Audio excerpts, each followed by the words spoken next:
serius ini bernyanyi memuliakan namaku. Haleluya. Hari ini kita akan dengarkan khotbah dengan judul Mengapa Tuhan Membiarkan Kita Terkena Masalah. Ini judul khotbah hari ini. Kenapa ya Tuhan seperti membiarkan? Emang Tuhan nggak senang sama kita? Emang Tuhan nggak sayang sama kita? Emang Tuhan benci sama kita? Sampai dia membiarkan kok kita kena masalah. Saudara, pernah nggak ketika kita punya masalah, terus dalam hati kita bilang, aduh, ini kok Tuhan biarkan sih? Nah,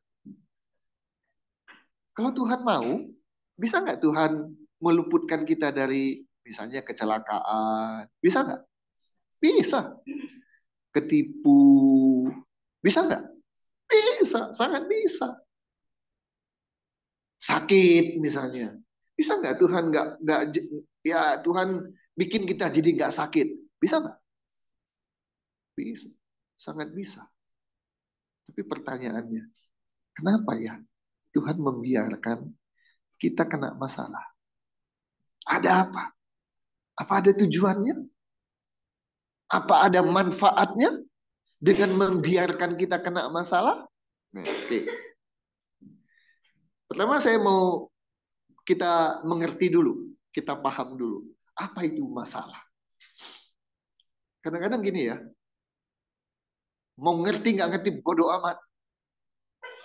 Karena yang penting apa? Ngerasain masalah itu enak nggak? Ah itu dia. Daripada ngerti, paham, tapi nggak tahu bagaimana menyelesaikan masalah itu lebih repot. Oke, tapi nggak apa-apa. Apa itu masalah? Keadaan yang belum selesai sesuai dengan harapan. Itu masalah. Masalah adalah sesuatu yang belum sesuai dengan harapan.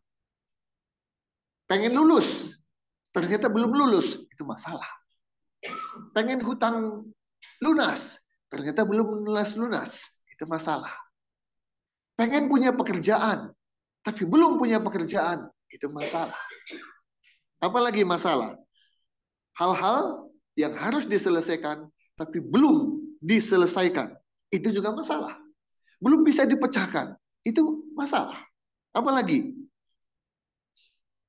Paling gampang, paling mudah mengertikan arti masalah. Apa itu? Masalah adalah sesuatu yang bikin pusing. Itu masalah. Sesuatu yang bikin kita nggak enak makan, nggak enak tidur. Itu masalah. Pernah ngalami hal seperti itu, saudara? Bikin pusing kepala. Mau makan, ingat masalah. Mau tidur, apalagi. Susah tidur, karena ingat masalah. Itu masalah. Segala sesuatu yang bikin kepala jadi pusing.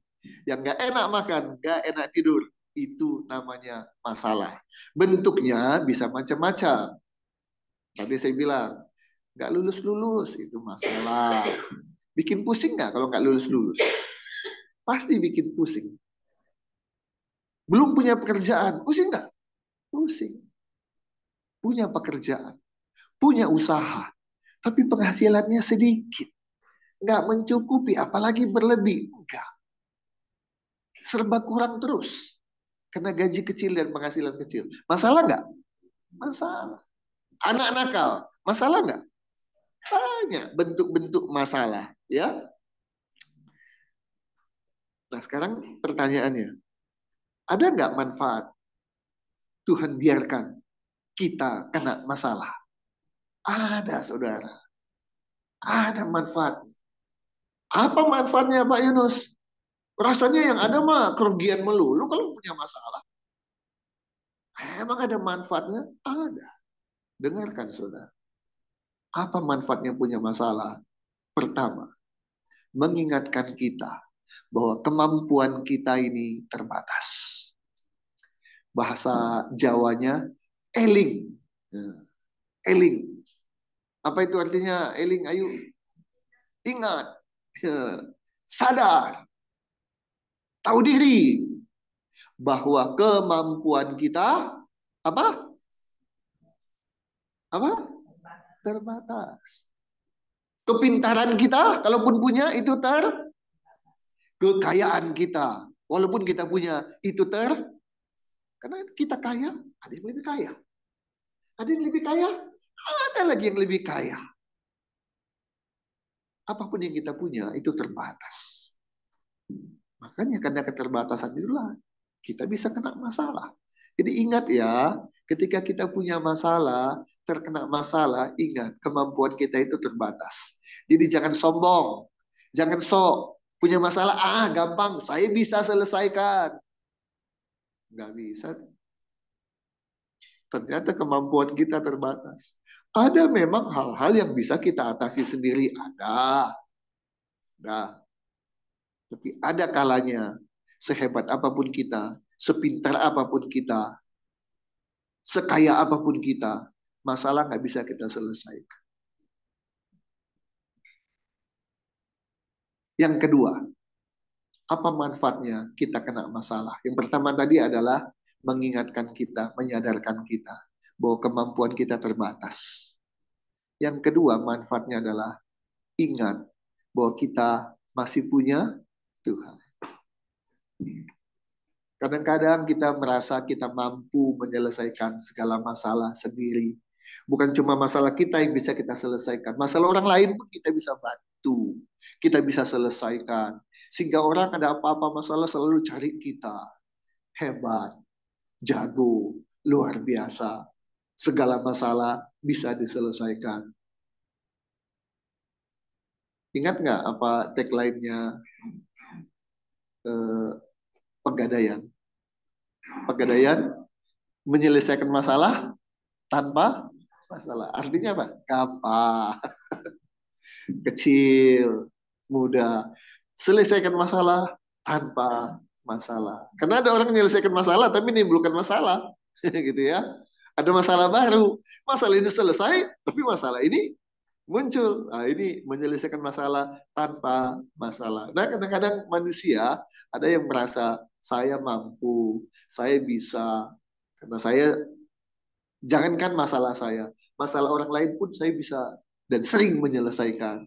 Tapi suatu ketika dia punya masalah atau punya masalah orang lain, dia nggak bisa selesaikan. Dia mau jungkir balik, dia cara ini, cara itu. Ternyata tidak bisa. Sadar kemampuannya terbatas. Dan yang kedua, saya kan masih punya Tuhan. Dengan adanya masalah, Tuhan ingatkan, masih ada aku. Masih ada aku. Ingat nggak? Oh iya Tuhan. Masih ada Tuhan. Masih ada Yesus. Kenapa aku nggak minta pertolongan? Kenapa aku nggak mengandalkan Tuhan Yesus? Saudara, ketika jalan kita sudah buntu di depan, nggak bisa jalan. Mundur ke belakang, nggak bisa jalan. Ke kiri nggak bisa jalan, ke kanan nggak bisa jalan, ke bawah nggak bisa. Kita harus kemana? Ke atas. Siapa yang ada di atas? Tuhan Yesus. Jadi ada manfaatnya saudara ketika kita kena masalah. Dokter tugasnya apa? Mengobati, menyembuhkan. Pertanyaannya, dokter bisa sakit nggak? Gimana ya? Dia mengobati orang lain, dia nyembuhin orang lain gitu ya. Tapi ternyata dia bisa sakit. Nah, ketika dia sakit, terus apa? Bisa, bisa kan? Dia dokter. Lah, ternyata belum sembuh-sembuh juga. Gimana? Itu. Berobat ke dokter lain. Di situ dia akan menyadari. Misalnya, dia dokter umum. Harus pergi ke dokter spesialis. Oke. Dia spesialis jantung. Oh, paling hebat. Dokter paling top. Ya, spesialis jantung. Tapi kali ini sakitnya adalah lambung. Gimana? Bisa? Dia udah spesialis nih. Bukan umum lagi. Iya, tapi spesialisnya jantung. Sedangkan dia sakitnya lambung. Suka nggak suka, udah adu-aduhan. Dia harus datang ke dokter ahli lambung. Apalagi kalau harus dibedah. Bisa ada dokter sehebat apapun membedah dirinya sendiri? Nggak ada. Sama dengan gini. Si Apin kan tukang masak. Bisa nggak masak untuk diri sendiri? Bisa. Ada yang tukang jahit di sini? Bisa nggak tukang jahit untuk bajunya sendiri? Bisa. Tukang salon. Bisa nggak dia menghias dirinya sendiri? Bisa. Tukang cukur. Bisa nggak cukur rambutnya sendiri? Bisa. Masih bisa ya? Walaupun dengan ya susah payah lah gitu ya. Karena ya kadang-kadang ya walaupun ada cermin, ya oke lah, masih bisa. Ya, masih bisa. Tapi orang yang tadi sakit, tergeletak,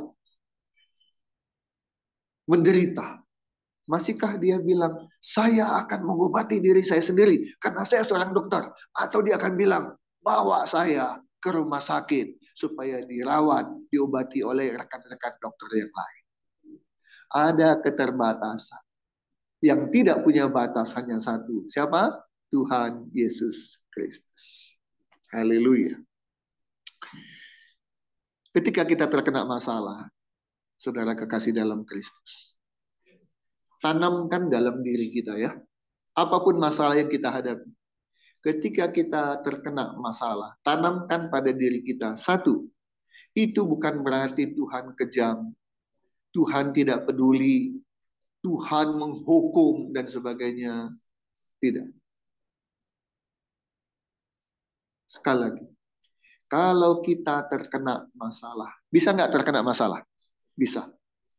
Seringkali saya katakan begini. Kecelakaan itu bisa terjadi kapan saja, di mana saja, dan oleh siapa saja. Masalah pun kurang lebih sama. Masalah bisa terjadi kapan saja, di mana saja, dan oleh siapa saja. Termasuk pendeta bisa nggak kena masalah? Bisa. Nah, ketika siapa saja termasuk Anda, termasuk saya, terkena masalah, sadarlah, yakinlah, itu bukan karena Tuhan kita kejam, itu bukan berarti Tuhan kita cuek, tidak peduli kepada kita. Tidak. Tidak. Sebaliknya, yakinlah bahwa ketika kita kena masalah itu, Tuhan tetap mengasihi kita. Tuhan tetap mempedulikan kita. Dan Tuhan siap menolong kita. Jadi itu bedanya ya orang Kristen yang tahu firman, dekat dengan Tuhan. Ketika ada masalah, dia tenang. Kenapa? Dia tahu Tuhan bersama dengan Tuhan bersama denganku. Tuhan mengasihiku. Ketika anak di jalan, istilahnya apa? Dibegal. Jangan terlalu tinggi dibegal. Dia apa? Dipalak. Dipalak. Ya, dipalak. Terus dia lari kemana? Cari siapa? Ayo. Orang tuanya. Dia mikir gini nggak setelah dipalak? Aduh, saya harus kemana ya? Ada nggak? Terus ada temannya bilang, ayo cepat, lapor sama bapakmu. Gitu? Enggak. Nggak usah disuruh-suruh. Begitu selesai dipalak, dia lari kemana? Ke rumah. Cari siapa? Bapaknya. Itu anak yang tahu benar bahwa dia harus andalkan siapa? Bapaknya. Dulu seingat saya ya, waktu masih kecil, kan suka ribut sama teman gitu. Pernah ngalami nggak? Walaupun perempuan, pernah nggak ribut sama sesama teman? Oh, kalau laki-laki nggak usah ditanya gitu ya, ribut. Kalau sudah ribut gitu gimana? Saya panggil papa saya ya. Ya, saya panggil papa saya gitu. Kalau dia bilang bawa bapak, udah mulai mikir gitu ya. Udah, salaman yuk, salaman, selesai. Kalau kita punya masalah, ingat, kita masih punya Bapa, Tuhan Yesus. Ya, oke. Apa yang menyebabkan terjadinya masalah? Kenapa ada orang yang bisa terkena masalah? Termasuk beberapa hari terakhir ini, ada pendeta yang terkenal kena masalah ya. Tadi saya tanya kan, pendeta bisa kena masalah? Bisa, bisa. Karena ada banyak-banyak penyebab manusia kena masalah. Ya, oke. Apa yang menjadi penyebab manusia, saudara saya, bisa kena masalah? Satu, kalau sombong.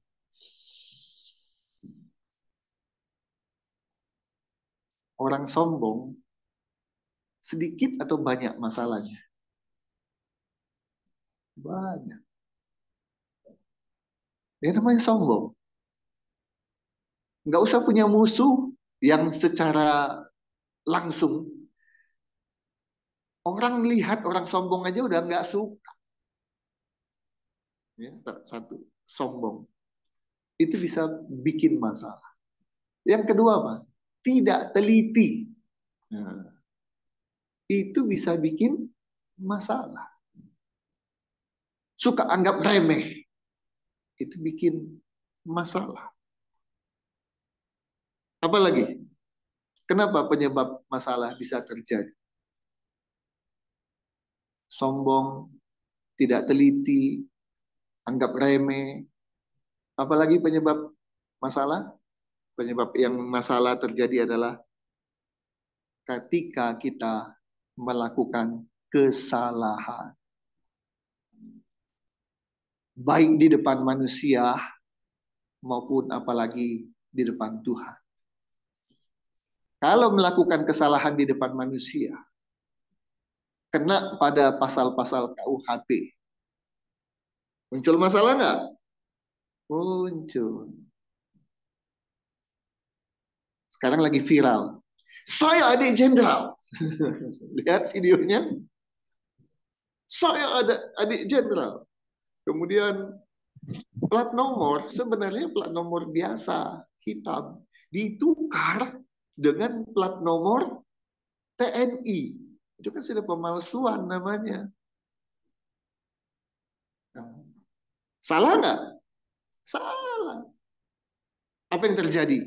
Ditangkap polisi. Jadi kenapa ada masalah? Karena melakukan kesalahan. Apapun yang kita lakukan, kalau itu adalah salah, pasti masalah. Ya, salah menimbulkan masalah. Nah, tidak hanya salah di depan manusia yang merugikan manusia. Tapi ada satu lagi masalah ketika kita salah di hadapan Tuhan. Tuhan itu sebenarnya sederhana, gampang ya. Perintahkan lakukan ini, dengan satu lagi, jangan lakukan ini. Cuma ini. Lakukan ini, dan yang kedua, jangan lakukan ini. Satu perintah, satu larangan. Kalau kita ikuti, beres. Tapi kalau diperintahkan begini, kita nggak mau, dilarang begini, justru kita lakukan, muncul masalah. Itu yang ketiga. Jadi masalah pertama bisa terjadi karena ada kesombongan. Jadi hati-hatilah. Sombong itu terasa nggak? Karena nggak terasa. Udah sombong gitu. Hati-hati. Kamu sombong ya? Enggak. Siapa bilang saya sombong? Enggak. Nggak sadar. Sama dengan kodok, suike. Ketika dia dimasukkan ke dalam wadah, ada air, oh dia senang berenang. Airnya makin lama makin hangat. Wah, mandi air hangat. Lama-lama jadi apa dia? Suike kuah. Kenapa? Ternyata dia sedang ada di rebus. Orang kadang-kadang nggak sadar. Ayo. Terjadi karena sombong. Yang kedua terjadi karena tidak teliti atau suka anggap remeh sehingga akhirnya timbul masalah. Yang ketiga terjadi karena apa? Melakukan kesalahan, baik terhadap manusia maupun terhadap Tuhan. Pasti timbul masalah. Nah, yang keempat, apa penyebab masalah? Karena Tuhan mau kita naik kelas. Saya baru sadar belakangan ya saudara. Saya baru sadar belakangan.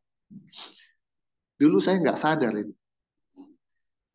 Waktu saya SMA, setiap mau ujian, tenggorokan saya itu daerah tenggorokan ya, bukan bukan lidah, di daerah tenggorokan.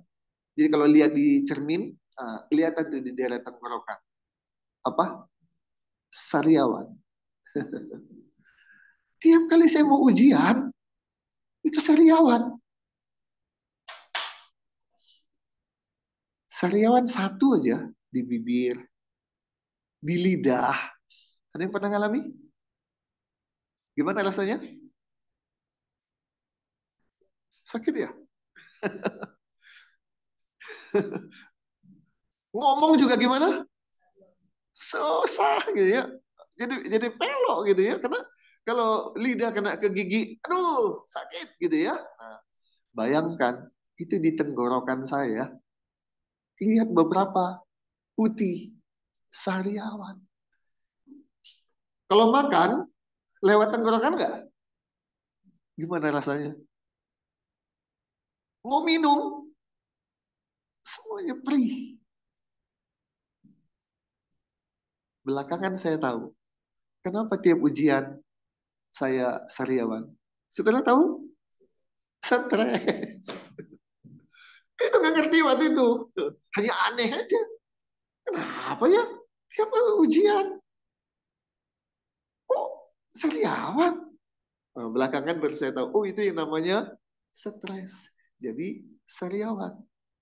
Pertanyaannya begini, bisa nggak saya bilang ke guru saya, udahlah, saya nggak usah ikut ujian lah, bisa nggak? Oh bisa, katanya bisa. Tapi kamu tidak akan naik kelas. Mau nggak? Oh, enggak, Pak. Masa saya jadi pelajar abadi, siswa abadi, hanya gara-gara tidak mau ikut ujian. Kalau mau naik kelas, harus ikut ujian. Nah, kenapa Tuhan seperti membiarkan kita kena masalah? Yang keempat, penyebabnya karena Tuhan mau kita naik kelas. Ingat tadi ya, ketika kita punya masalah, jangan berpikir Tuhan kejam, Tuhan tidak peduli, tapi sebaliknya Tuhan tetap ada bersama dengan kita. Karena itu kita sadar, kalau saya nggak sombong, saya nggak anggap remeh, saya juga tidak melakukan kesalahan. Puji Tuhan. Artinya apa? Tuhan mau lewat masalah itu kita naik kelas. Mau naik kelas nggak saudara? Apa itu artinya naik kelas? Iman kita bertambah. Itu naik kelas. Kita lebih dekat sama Tuhan. Itu namanya naik kelas. Jangan segitu-gitu lagi, segitu-gitu lagi. Kalau orang yang kerja, mau nggak naik gaji? Mau. Nah, makanya kita harus naik kelas juga. Iman kita bertambah. Iman kita nggak tetap, apalagi berkurang, tapi bertambah. Ya, itu namanya naik kelas. Lebih dekat pada Tuhan, lebih dekat pada Tuhan. Oh ya, siapa di sini yang setiap hari baca Alkitab? Semua? Puji Tuhan. Ada yang belum? Setiap hari baca Alkitab. Bagus. Berapa banyak? Iya, baca, baca. Betul, saya baca. Tiap hari baca. Iya, bagus. Berapa banyak? Senyum-senyum. Iya kan? Satu pasal. Lumayan gitu ya. Lumayan. Satu pasal. Yang lain bagaimana? Nah, ada yang 10 ayat. Matiin. Ada yang satu hari 10 ayat. Ya, Karena dia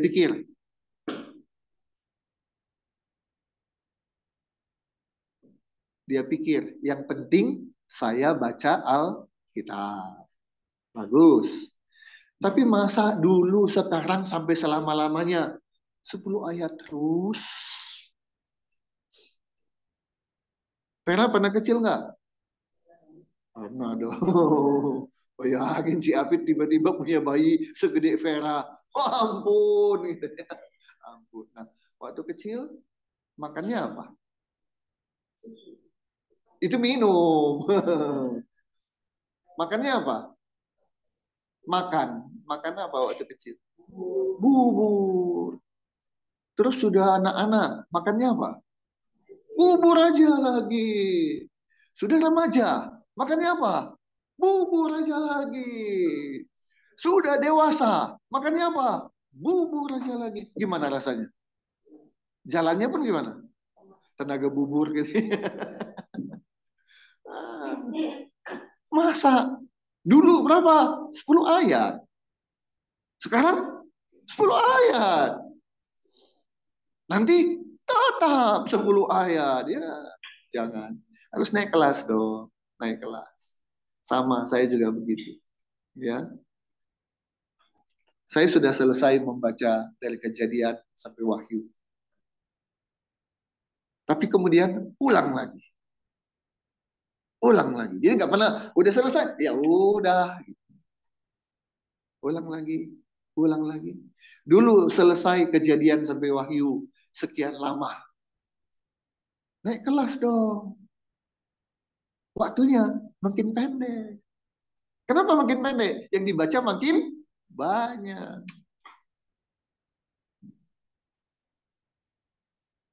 Saat ini saya tiap hari baca 5 pasal.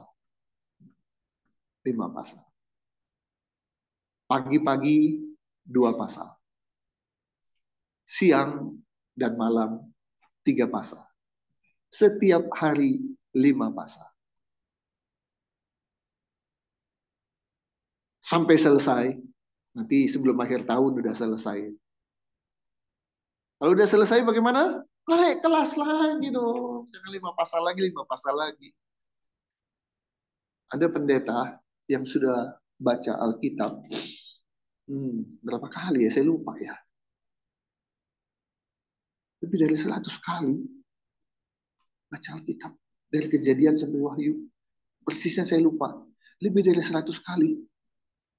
Sementara banyak orang Kristen belum. 1 kali aja semuanya belum. Gimana mau naik kelas? Gimana berkat mau nambah? Iman nggak nambah. Ayo saudara, kita mau naik kelas. Ya, naik kelas. Terakhir. Bagaimana caranya? Bagaimana sikap kita kalau kita kena masalah? Punya masalah. Kita baca 2 Tawari 20. 2 Tawari pasal 20. 2 Tawari pasal 20 ayat 3 dan 4. Di Alkitab saya di halaman 637. Ya, carilah di sekitar itu. Cari dulu 600-an. Nah, ketemu Tawari. Ini 2 Tawari pasal 20 ayat 3 dan 4.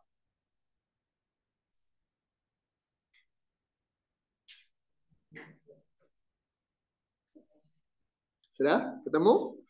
Kalau sudah ketemu kita baca bersama-sama 2 Tawari 20 ayat 3 dan 4. 1, 2, 3. Yosafat menjadi takut lalu mengambil keputusan untuk mencari Tuhan. Ia menyerukan kepada seluruh Yehuda supaya berpuasa. Dan Yehuda berkumpul untuk minta pertolongan daripada Tuhan. Mereka datang dari semua kota di Yehuda untuk mencari Tuhan. Bagaimana sikap kita kalau kena masalah, saudara-saudara? Cari Tuhan, jangan cari manusia. Boleh nggak konsultasi pada manusia? Boleh. Berapa hari lalu ada yang telepon saya, Pak Yunus, saya mau konsultasi hukum, boleh? Boleh. Akhirnya janjian ketemu, saya datang, ketemu di tempatnya, cerita masalah. Oke, saya berikan pendapat saya. Sehingga yang tadinya dia nggak kepikir, jadi mikir. Nah, itu. Ya, masalah bisa terjadi, salah satu tadi apa? Tidak teliti, anggap remeh. Dia mengira kalau ada kejadian begini, lapor polisi saja. Selesai. Saya bilang, tunggu dulu. Lapor polisi gampang, tinggal datang ke kantor polisi. Tapi pertanyaannya, Bapak punya cukup bukti dan saksi? Nah, itu. Kalau bukti dan saksinya kurang, karena itu tidak bisa dilanjutkan, nanti Bapak bisa dilaporkan balik sebagai pencemaran nama baik. Mikir. Nah, makanya siapkan dulu bukti-bukti dan saksi-saksinya. Bukti adalah ini, saksi adalah ini. Oke, selesai, saya pulang. Sebagaimana biasa ya, konsultasi dengan Yunus kan gratis. Paling bayarannya apa? Hanupis. Apa? Hatur nuhun pisan. Bayarannya semuanya. Meskipun saya yang datang ke dia, ya, bukan dia datang ke saya datang ke dia karena saya sekalian mau ke suatu tempat, saya datang. Selesai konsultasi yang sangat bermanfaat, bayarannya apa? Hatur nuhun pisan. Ya itulah pilihan saya, memberikan konsultasi secara gratis supaya hidup saya ini bermanfaat. Profesi yang Tuhan percayakan pada saya sebagai advokat dan pengacara bermanfaat. Ya, oke. Jadi kalau kita ada masalah, boleh cari manusia, boleh. Tapi yang paling penting adalah cari Tuhan. Cari Tuhan. Susah nggak cari Tuhan? Gampang. Bukan gampang lagi, Ci Apip. Gampis. Apa? Gampang pisan. Kemana kita cari Tuhan? Iya, kemana? Di mana? Gak perlu cari dulu ya. Tidak. Di mana aja kita berada, kita bisa cari Tuhan. Karena Tuhan ada di mana-mana, terutama ada di mana? Di hati kita, di hidup kita. Cari Tuhan. Berseru pada Tuhan. Ya, minta pertolongan Tuhan dan andalkan Tuhan. Maka Tuhan akan bertindak.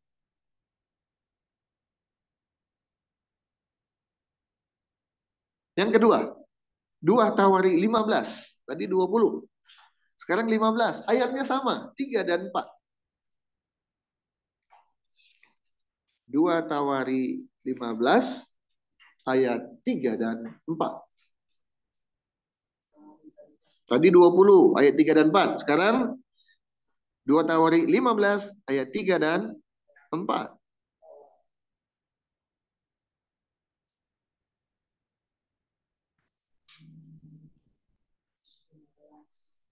Pasal 15 ayat 3 dan 4. Ayatnya sama ya, pasalnya aja yang beda. Tadi 20, sekarang 15. Yuk kita baca sama-sama. 1, 2, 3.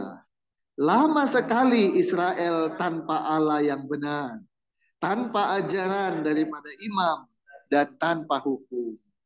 Tetapi dalam kesesakan mereka berbalik kepada Tuhan, Allah orang Israel. Mereka mencarinya dan ia berkenan ditemui oleh mereka. Perhatikan ayat 3.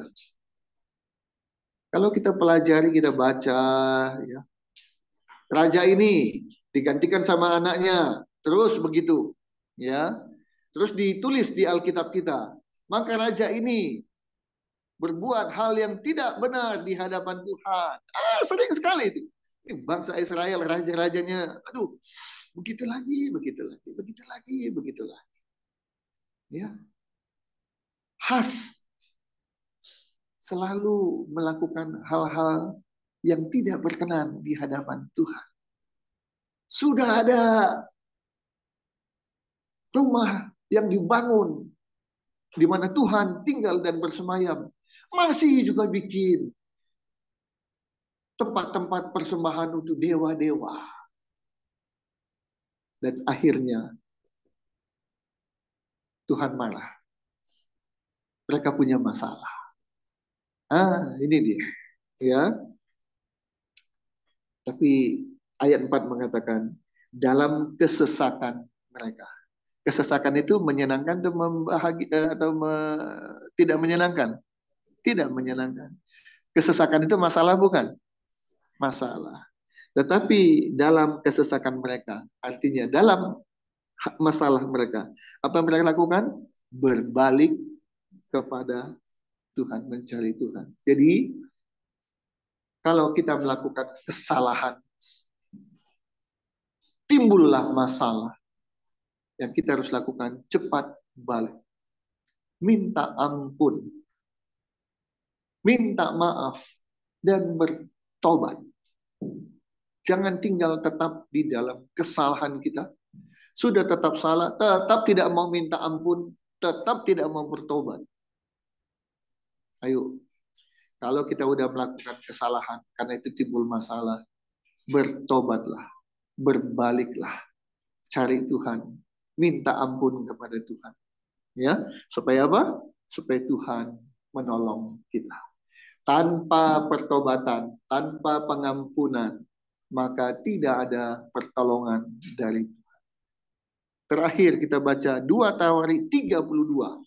Dari 20 ke 15, sekarang kita maju ke 32. 32. Ayat 25 dan 26.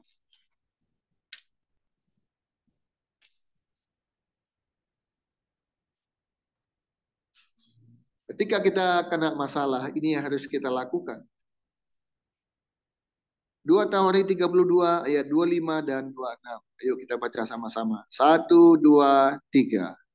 Tetapi Hizkia tidak berterima kasih atas kebaikan yang ditunjukkan kepadanya. Karena ia menjadi angkuh. Angkuh itu apa? Sombong. Ya. Sehingga ia dan Yehuda dan Yerusalem ditimpa murka. Murka siapa? Murka siapa? Oke. 26. Tetapi ia sadar akan keangkuhannya itu dan merendahkan diri bersama-sama dengan penduduk Yerusalem sehingga murka Tuhan tidak menimpa mereka pada zaman Hizkia. Salah satu penyebab masalah adalah kita melakukan kesalahan. Kesalahan pada manusia, kesalahan pada Tuhan. Maka akan terjadi murka Tuhan. Murka Tuhan adalah masalah bagi kita. Bagaimana supaya masalah dan murka Tuhan itu bisa selesai? Caranya berbalik, minta ampun, ya. Kalau kita sombong, jangan lagi sombong. Kalau kita melakukan kesalahan, jangan lagi melakukan kesalahan, bahkan minta ampun. Maka murka, maka masalah bisa berlalu. Jadi hari ini firman Tuhan mengingatkan kita. Jangan pernah takut pada masalah. Karena Tuhan ada selalu bersama dengan kita. Di beberapa kesempatan saya selalu ngomong begini saudara. Masalah, sini. Gua tantang lu. Loh, masalah ditantang. Sombong banget. Bukan. Bukan dalam rangka kesombongan. Tapi dalam rangka keyakinan bahwa Tuhan bersama dengan saya. Karena itu aku tidak pernah takut pada masalah.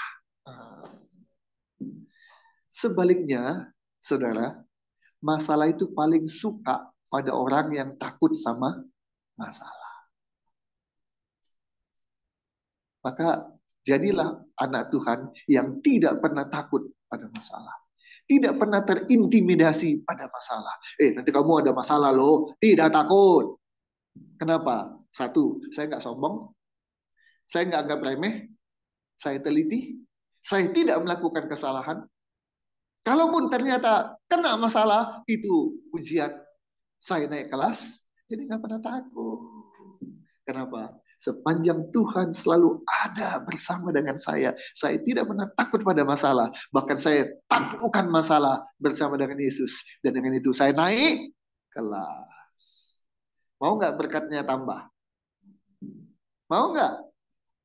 Mau. Ayo, jalani prosesnya.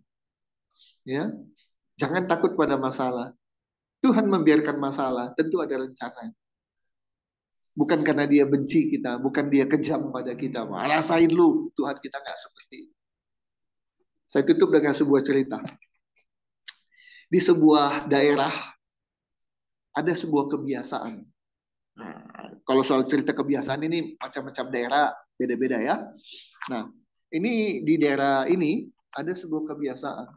Seorang anak remaja, kalau dia dianggap sudah dewasa, maka ada satu ritual yang harus dia lakukan. Apa itu? Dia harus pergi ke hutan dan diam di hutan sampai besok pagi. Tujuannya apa? Menguji apakah dia berani atau takut. Kalau takut, lari kembali ke rumah, selesai. Tapi nggak lulus, berarti kamu belum dewasa. Tapi kalau kamu mau disebut dewasa, nah, kamu harus di hutan sampai pagi. Itu syarat. Nah, suatu ketika ada seorang bapak punya anak laki-laki dan anak itu mau menjadi dewasa, maka si bapak mengantar anaknya ke hutan. Kemudian si bapak pergi. Tinggalkan dia seorang diri. Namanya seorang remaja ada di tengah hutan. Siang masih berani. Udah gelap bagaimana, saudara? Mulai takut. Apalagi tiba-tiba, itu yang kedengaran. Tapi kadang-kadang ada yang nggak kedengaran. Kecil suara. Itu apa kira-kira? Ular. Gimana kalau di samping kita ada ular? Tanpa ketahuan loh. Tiba-tiba dalam keadaan gelap. Dia nggak bisa lihat apa-apa. Bulan pun tidak ada. Takut nggak, saudara? Kalau namanya manusia, pasti takut. Antara tetap bertahan, atau lari aja pulang ke rumah. Tapi gagal lewati ujian. Dalam ketakutannya, dia ingat, aduh, coba bapak saya ada di sini ya. Aman. Tapi bapak saya udah pulang, udah pergi. Mau gimana ini? Ya, untungnya dia tetap bertahan. Takut, tapi tetap bertahan. Apa yang mau terjadi, terjadilah. Saya harus lalui dan saya harus lulus. Tetap ada rasa takut. Sepanjang malam, bisa tidur nggak?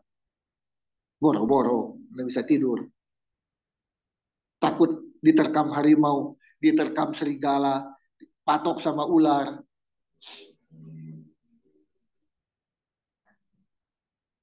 Pagi datang, matahari mulai terbit, keadaan mulai terang.